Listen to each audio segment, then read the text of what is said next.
Tulihamia Morogoro mwaka 1977 na tulipofika hapa Morogoro tulikutana na mchungaji Charles Munga. Mimi na mama alituomba tuweze kumsaidia katika huduma ya uandaaji wa meza na usafi ambazo ni kazi zilizokuwa zifanywe na parish worker. Lakini kwa wakati huo hakuwepo, alituomba sisi tumsaidie. Kwa hiyo mimi na mama tulikubali kazi hiyo na tuliendelea nayo kila siku ya Jumamosi kuamkia Jumapili asubuhi na Jumapili asubuhi sana mapema. Tunachukua mkate wa kawaida huu wa zamani walikuwa wanatumia zana kuita boflo.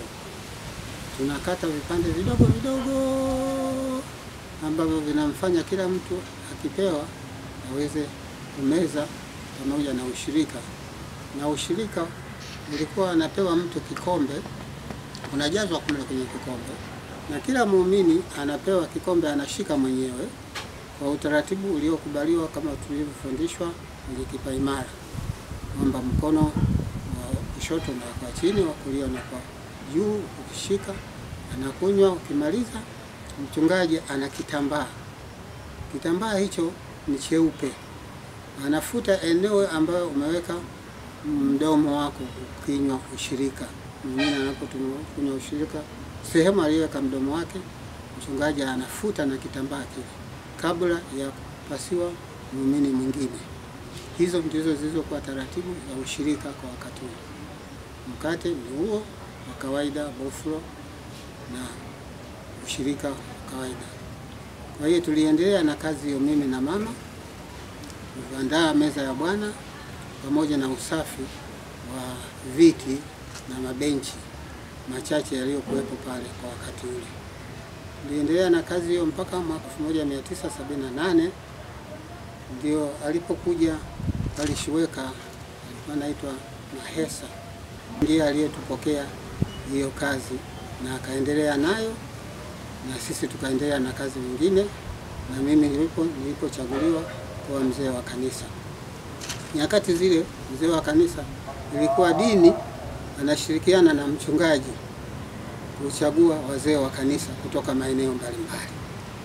Kwa hiyo mimi nilichaguliwa mwaka 1978 kwa mzee wa kanisa, ambaye nimehudumu katika kanisa kwa muda wa miaka 40 mpaka mwaka 2018 ndipo nilipomzika kazi hii. Na mama alihudumu kidogo kumsaidia mama askofu kwenye kazi za diocese za umaki, kwenye kumwakilisha kwenye sehemu mbalimbali, mikutano na nini, na hatimaye alipumzika pia. Kwa hiyo toka hapo tuliendelea hivyo na baraza la wazee wa kanisa. Kuna wazee wachache ambao nawakumbuka waliokuwepo, hasa walio hai ambao wapo mpaka leo.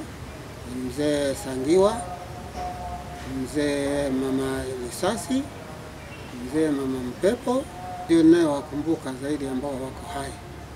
Wengine walitangulia mbele za haki ambao walikuwa kati yetu. Kulikuwa na mzee mmoja ambaye kwa kweli sikuweza kumsahau, alikuwa anaitwa mzee Mataka.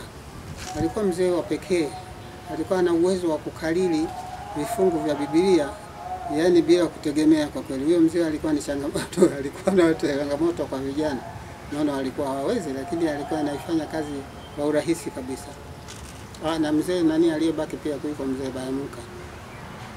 Kwa hiyo tumeendelea kuifanya kazi. Wazee ndio ngome ya kanisa, ndio ngome ya kanisa wazee, kwa sababu wachungaji wanabadilika mara kwa mara, lakini wazee mara nyingi wanakaa muda mrefu, hasa wakijua kwamba ndio watendaji wakuu wa kanisa, ndio wasimamizi wakuu wa huduma za kanisani, ndio wasimamizi wa pesa za kanisa.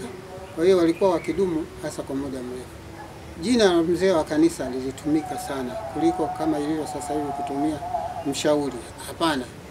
Mtume Paulo alikuwa anawachagua, anasema hawa ni wazee wa kanisa, hata kama walikuwa na umri kiasi fulani, ila alitegemea kuona kwamba wana busara, zile busara zao zilikuwa zinapatikana kwa wazee. Kwa hiyo ndio maana waliitwa wazee wa kanisa. Kwa hiyo tumeendelea na hiyo kazi. Namshukuru Mungu sana, nimepata huduma hiyo katika mtumishi wa kanisa kwa miaka hiyo 40 ikiwa mzee wa kanisa.